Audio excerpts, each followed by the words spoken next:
All rise. He's Jamal Spencer. And he's Mark Skoll Jr. Sports Court is in session.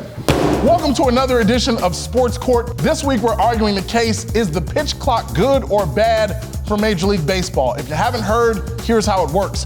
There's a 30-second timer between batters and a time limit between pitches.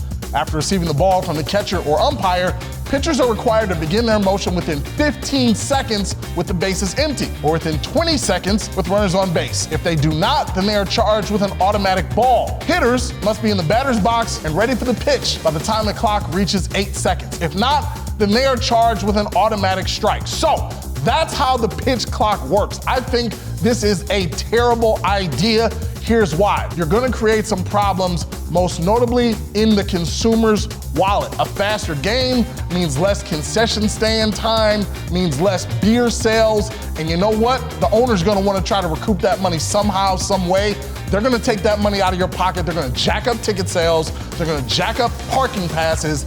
That's how they're gonna get that money back. I get what you're saying, but I don't think that's gonna happen. If anything, it's gonna get more people to go to the ballpark because everyone and their grandmother always complains about how baseball games are so long. What's been really good about this new system is we've seen it in minor league baseball. It's shortened games on average by 25 minutes. And through 3 days of spring training, we've seen that same 25-minute decrease in game time as well. So I think it's a great move for Major League Baseball because they're trying to build the game, build the brand, and I think that's what this is going to do. You talked about spring training. This is why I think this is bad for baseball. There was just a spring training game between the Boston Red Sox and the Atlanta Braves. Tie game, bottom of the ninth, bases loaded, and the game ended in a tie because the final batter was called out on an automatic strike because he wasn't in the batter's box within that 8-second window. That is a terrible way, incredibly anticlimactic way to end a baseball game. The fans were upset, the players were upset. That's not how you want to grow the game.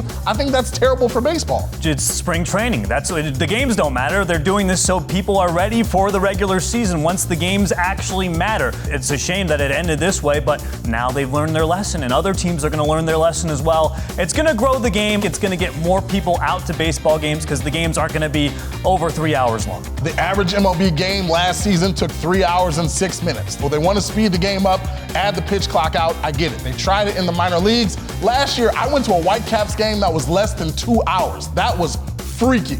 You know, some games were an hour and 50 minutes. That was nuts. And I know that for some people, it's great that the game moves so fast, but I'm telling you, for the owners, they're gonna want that money back when you gotta cut beer sales off after the third inning. And I really think ultimately the consumer is gonna feel this the worst when the owners in a couple of years are gonna say, we've lost too much money with shorter games. But what do the fans say?